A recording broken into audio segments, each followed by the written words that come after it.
Il était un peu plus de minuit lorsque des colons israéliens sont venus mettre le feu à 2 maisons en Cisjordanie occupées. À l'intérieur de celle-ci, une famille entière dormait. Ali, un bébé d'1 an et demi, est mort.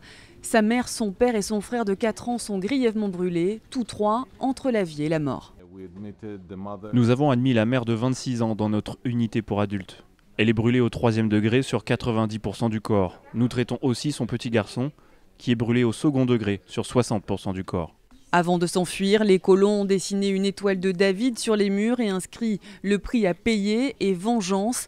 L'attaque a été qualifiée de terroriste par Israël. Le gouvernement israélien condamne sans équivoque ce crime de haine, cet acte de terrorisme. Nous combattrons le terrorisme, quels que soient ses auteurs. Le peuple israélien condamne cet acte de violence insensé. Nous poursuivrons ses auteurs en justice.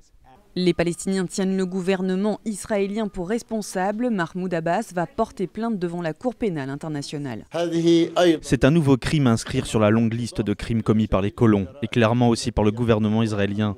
Parce que quand le gouvernement israélien encourage à construire des immeubles de colons et qu'il les construit partout en Cisjordanie et à Jérusalem, cela signifie qu'il encourage ces colons voyous à commettre des crimes tous les jours. Des centaines de Palestiniens ont manifesté à Ramallah, en Cisjordanie et à Gaza. Plusieurs milliers d'autres ont défilé à Douma lors des funérailles du bébé.